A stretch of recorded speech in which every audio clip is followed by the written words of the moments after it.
안녕하세요. 반갑습니다. 어서 오세요. 먼저 저희 앉으러 가야 돼요. 예. 있었습니다. 일로 가시죠. 어려운 일 맡으셨습니다. 축하합니다. 예.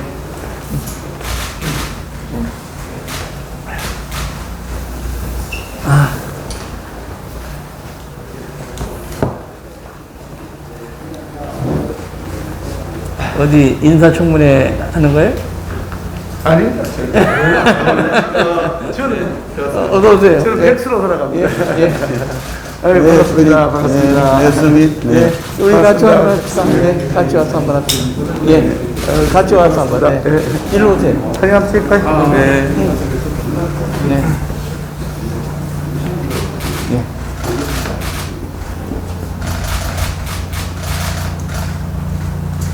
내가 저 김기현 대표한테 인사청문회 준비하냐니까 전혀 아닙니다.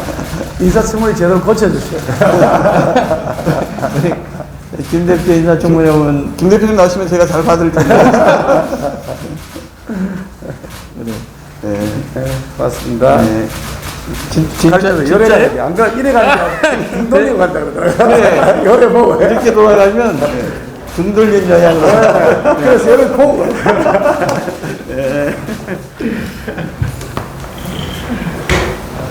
예, 여기 대선 끝나고 처음 만나는데요. 이번 뭐 대선이 워낙 치열했던 대선이라 국민들의 마음도 좀 많이 갈라져 있는 것 같습니다. 예, 서로 화합의 분위기를 우리 국회에서 먼저 만들어서 국민들이 화합할 수 있는 성숙한 의회 주의가 좀 됐으면 좋겠고요. 또 대선이나 여러 가지 일정 때문에 밀어놨던 민생 문제들을 제때 처리함으로써 일하는 국회의 모습을 동시에 보이는 것이 필요하다는 생각이 들고요. 우선 2차 추경 문제, 코로나 손실보상법 포함한 2차 추경 문제하고 지방선거를 앞두고 빨리 지방자치 관련 법을 빨리 합의해 주셔야 준비하는 분들이 혼란이 없을 것이고요. 국민들로서도 혼란이 없을 것이니까 오늘 큰 줄기를 잡아주셔서 좀 해주시고요. 한 가지 더 당부드리고 싶은 것은 언론 투기의 논의를 좀 활성화시켜 주십시오. 이제 대선도 끝났으니까 우리 김기현 대표님 뭘 그렇게 급해서 한 달 임기를 자르려고 그래요? 우리 박문원 대표님 거기다가 도망가. 청문회 준비하는 거라고들 다 아세요? 그건 아니고요. 예. 뭐 이게 협상이라는 게 뭐 의장님께서 너무나 잘 아시지만 중간에 끊어지면 그동안 있었던 여러 가지 내부적인 밖으로 알려지지 않지만 내부적으로 의견을 조율했던 것들이 사실상 이게 다 무산되면 새롭게 시작이 되는 상황들이 옵니다. 그러면 서로 불필요한 시간 낭비도 생기고 때로는 좀 오해가 생길 수도 있다니까 주요한 협상을 특히 이제 인사청문회 정무 조직국 개편, 임명 동의안, 인사 관련 현안들이 거리 엄청나게 많이 올 텐데요. 그런 상황에 주요한 민감할 수 있는 정치적으로 그런 현안들을 여야 사이 협상하다 중에 파트너가 바뀌게 되면 불필요한 시간의 낭비가 있을 수 있겠다.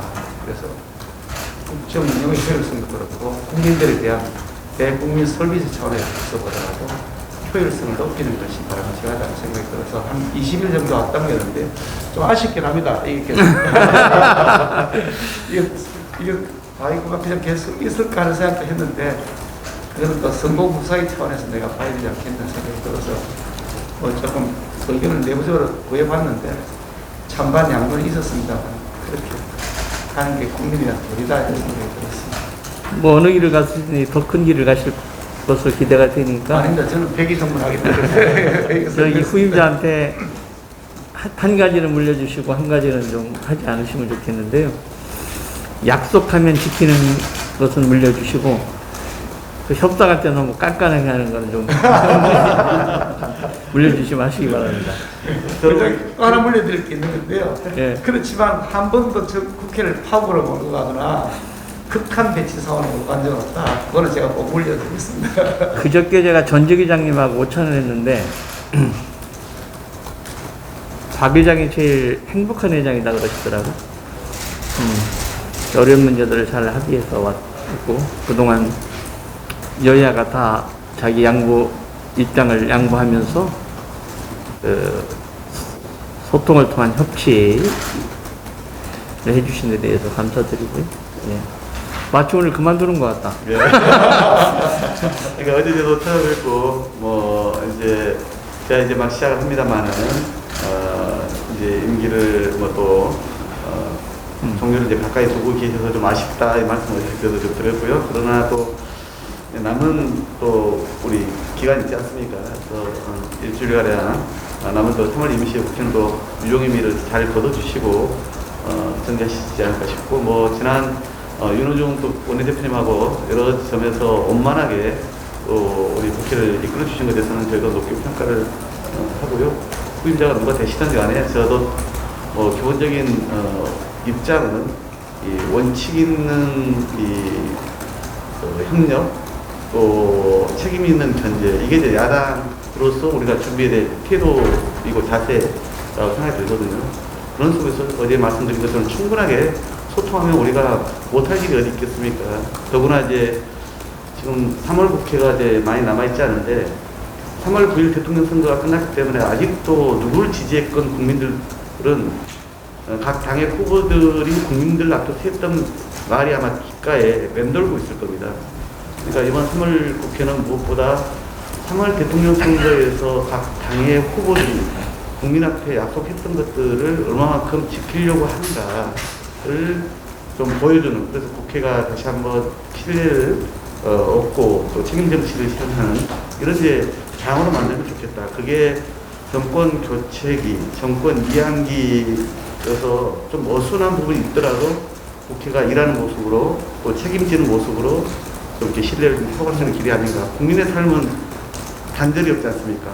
민생도 마찬가지로 단절은 없는 거기 때문에 국회는 마찬가지로 정부는 이양기에 있지만 국회는 끊임없이 일하는 모습으로 또 각 당의 후보들이 얘기했던 거에 대해서 뒷받침하는 모습으로 좀 신뢰를 좀 더 만들어 나가는 그런 남은 기간 우리 대표님께서 잘 이끌어 주실 거라 믿고 있습니다.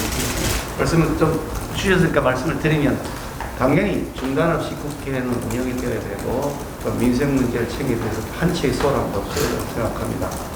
당장 이제 현안으로 우리가 빨리 처리해야 될 중에 하나가 민생 관리에서 이제 소상공인 자영업자들의 손실 보상 문제, 그래도 빨리 그 문제가 처리될 수 있도록 추경을 마련할 수 있는 시기를 최대한 앞당겨서 진행했으면 좋겠다. 그것을 할 수 있는 최대한 속도를 내야 된다는 생각을 하고요. 또 아까 말씀하셨습니다만 민생 문제를 책임져서 여당도 지금 좀 민주당이 여야도 서로 헷갈리는데 민주당이나 정당이나 또 어떤 거는 공통적으로 서로 같이 국민들에게 약속한 사항들도 있을 수 있습니다. 그런 내용들은 이제 제목이 또 같다고 해서 내용에 대한 디테일한 부분들도 조율할 필요가 있을 수 있으니까 그런 안들을 주시면 같이 저희들이 그걸 잘 수용해서 할 수 있는 것들을 찾아서 국민들에게 좋은 결과를 만들어야 된다고 생각하고요. 당장이 인수위 차원에서 지금 아직 이게 국정 과제들을 뭘 우선순위를 할 거냐 한꺼번에 다 할 수 있는 건 아니니까 5년 로드맵을 연차적으로 해당하지 않겠습니까? 그런 현안들을 책임져 있는데 그 과정에서 우리가 해야 될 것을 우선적으로 민주당 측에서 말씀하신 내용들 저희들이 그동안 공감했던 내용들 우선적으로 반영한 그런 노력들은 저희들하고 계속하고 저도 그 노력을 계속하게 나가도록 하겠습니다. 아마 4월 5일까지가 우리 임시의 그 회기 아닙니까? 그래서 4월 5일은 어떤 식으로 이제 본회의를 좀 소집을 하셔야 될 겁니다. 그래서 좀 비쟁점 법안도 있고 민생 관련 법안도 있을 수 있기 때문에 그런 법안 처리도 좀 해야 되고요. 또 제가 이제 아까 말씀드린 것처럼 크게 보면은 두 가지일 텐데 이 법률적 유언을 해소하기 위한 차원에서라도 일단은 또 공직선거법을 빨리 처리해 줘야 지방선거 실무 준비 가능하기 때문에 그 문제를 이제 좀 매듭을 지어야 되기 때문에 국회가 당연히 열려야 될 것이고요. 그리고 우리 지금 우리 원내대표께서 말씀하신 것처럼 가장 크게는 이제 민생 관련해서 우리가 같이 뜻을 맞추는 것들이 이제 제가 보기엔 추경입니다. 그래서 이 추경 관련해서는 정부 설득에 이제 숙제가 있고 또 인수위도 저는 좀 안을 한번 좀 만들 필요가 있겠다. 인수위라는 게 결국 정부 부처도 잘 불러가지고 좀 안을 만들어 봐라. 이게 할 수 있는 게 인수위의 지금의 어떤 권한이지 않습니까? 그런 점에서 국민의힘이 우리 인수위랑 함께 추경에 좀 그림을 좀 제시를 하면 저희도 거기에 적극적으로 저희도 좀 촉구를 하고 있고 설득하고 있습니다만 좀 함께 나서면 되겠다. 그래서 속도 있게 또 완전하게 보상하는 방향으로 가면 좋겠다 이 생각이 있는 것이고요.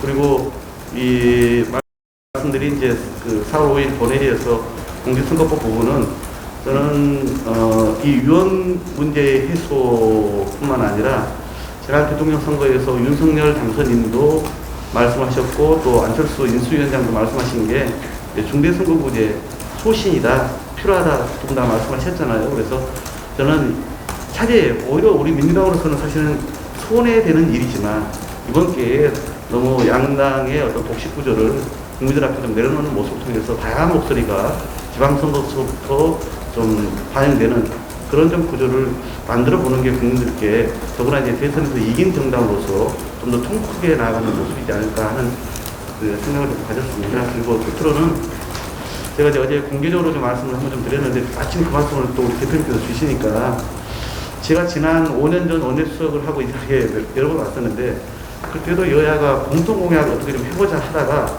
정책위장 한두 번 만나고 나서는 흐지부지 되더라고요.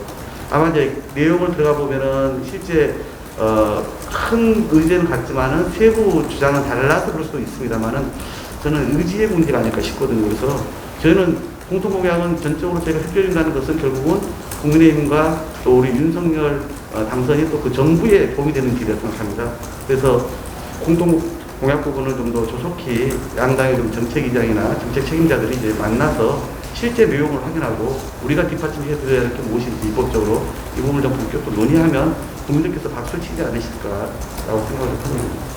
말씀이 뜻은 이해할 수 있는, 저희들이 수용할 수 있는 부분도 있고 조금 의견이 다른 부분도 있는데 우선 말씀 아까 주셨던 것처럼 이제 그 추경 관련은 실제로 이제 인수위원회도 그렇습니다만 저희 당에서도 기재부에게 그런 큰 틀의 우리가 해야 될 신속하고 충분한 보상 방안을 포함해서 그 외에도 지금 현안으로 되어 있는 것이 민생 현안 중에서 인플레 문제라든지 또 그로 인해서 이게 이 부채 문제, 가계 부채 문제, 이자율이 굉장히 높아지고 있지 않습니까? 이런 매우 심각한 문제들이 있습니다. 그래서 이런 문제들을 해결하기 위해서 이번 추경의 내용을 좀 담아달라는 요청을 제가 기재부에다 해놨고요. 그런 내용들을 지금 인수위하고 기재부하고 협의하는 과정에 저희들도 함께 공동 참여해서 빠른 시일 내에 문안을 그 내용을 좀 빨리 만들도록 하겠다는 말씀을 드리고요. 그 과정에서 또 민주당적 의견이 있으면 저희들이 잘 녹여내시도록 하겠다는 말씀을 드리고요. 이제 그 공직선거법은 사실 하루라도 빨리 연철을 해야 된다. 그런데 특히 이제 기초의원들의 경우도 그렇고 일부 지역의 광역의원들도 마찬가지입니다. 선거제도가 선거구가 어떻게 될지 확정이 안 돼서 굉장히 지금 혼란을 겪고 있는데 빨리 해야 된다는 생각을 하고 있고요. 다만 이제 아까 말씀하셨던 이 중대선거구제 문제는 이 다당제 지금 말씀하셨는데 이 선거제도의 개편이나 다당제를 할지 중대선거구제를 할지 하는 문제는 기초의회부터 시작하는 것이 아니다.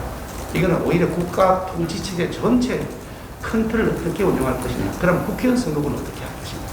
광역의회는 어떻게 할 것이냐. 그럼 기초지자체는 그럼 앞으로 계속 어떤 형태로 운영할 것이냐. 이런 큰 틀의 방향에서 사실은 봐야 되는 의제이기 때문에 그 의제를 갑자기 짧은 기간 내에 기초의회를 손을 대가지고 하게 되는 것은 바람직하지도 않을 뿐더러 기초의회는 이름 그대로 기초의회입니다. 그야말로 큰 뿌리거든요. 오히려 국회의원은 광역지역이지만 그 중간 지역이 광역의원이고 기초의원은 이게 사실은 최대한 소선거구제 형태로 가야 되는 구도가 이름 그대로 큰 뿌리 아니겠습니까? 그런데 거기를 오히려 광역으로 넓히는 것은 기본 개념에도 맞지 않을 뿐더러 특히 이게 그 지방 분권, 지방 자율권을 확대한다는 측면에서 보면 그런 그야말로 지방 자치사무다. 기초의회를 어떻게 운영할 것이냐, 거기서 어떻게 자기들이 뽑을 것이냐는 그야말로 자치사무이기 때문에 지방의회에다가 권한을 넘겨주는 것이 맞지, 그걸 국회에서 이렇게 해라 강제하는 것은 사실은 지방 분권을 역행하는 것이라는 생각이 있어서 그 문제는 좀 더 의논을 해야 예. 된다고 생각합니다. 뭐 양당의 입장이 표명이 됐으니까요. 구체적인 건 좀 논의해 보도록 하시고 이번 국회에서 예, 결론 낼 건 결론을 이제 내고 하는 게 좋겠다. 예. 그리고 아까 말씀하신 대로 큰 기조는 성숙한 의회주의와 일하는 국회의 모습을 예, 이번 달에부터 보이는 게 좋겠다는 말씀 드리겠습니다. 네. 한 말씀만 더 드리면요. 예. 예, 제가 한 말씀만 마저 드리고요. 예. 그러니까 저는 이제 우리 원내대표님 그 말씀 저도 기본적으로 뭐 여러 가지 취지에 공감하는 부분이 있습니다. 근데 이건 이제 지방 사무냐 뭐 아니냐의 문제라기보다는 말씀처럼 사실 가장 중요한 것은 향후에 우리가 개헌을 해야죠. 그래서 권력 구조부터 시작해서 우리가 정말 시대 흐름에 맞게끔 바꿔나가고 그런 중앙 권력부터 지방 권력 이르기까지 이제는 뭔가 그런 국민의 다양한 목소리가 관련된 구조로 만들어 나가야 되는데 그건 제가 보기에는 좀 더 많은 이제 사회적인 합의가 필요한 것이고 이 기초의원의 경우는 사실은 지금 있는 조항에 딱 한두 자만 바꾸면 되는 정도이고 구체적인 거는 예, 그래서 좀 거대 양당이 합시다. 저는 노력하면 될 문제다 이렇게 차례서 오늘 말씀드린 거고요. 하나 좀 말씀드리고 싶었던 것은 예, 인수위원회가 지금 그 청와대 집무실 이전 문제 가지고 여러 가지 좀 어려움을 겪고 있지 않습니까? 저희도 이 상황이 오래 가는 것은 바람직하지 않다 생각을 하거든요. 그래서 한번 우리 원내대표님께서 인수위랑 좀 상의를 하셔서 저희는 적극적으로 협조할 의사가 있습니다. 그렇기 때문에 이번 기회에 차제에 늘 대통령 바뀔 때마다 뭐 청와대 어디로 이전할 거냐 이런 얘기가 반복돼서는 안 되니까 이번 기회에 좀 우리가 법률로 청와대 이전에 대한 어떤 근거를 만들어 드리고 거기에 입각해서 예산이라든가 절차를 밟아 나가면 될 것 같거든요. 그래서 앞으로 이런 항무적 논쟁이 이제 반복되지 않게끔 그런 한번 좀 기회로 삼으시면 어떨까 싶기 때문에 한번 좀 국민의힘이나 인수에서 논의해서 저희한테 제안해 주시면 저희가 적극적으로 그 문제는 좀 협조하도록 하겠다 말씀드리고 싶습니다. 예, 계속 얘기하면 길어지니까. 예. 이거 길어져.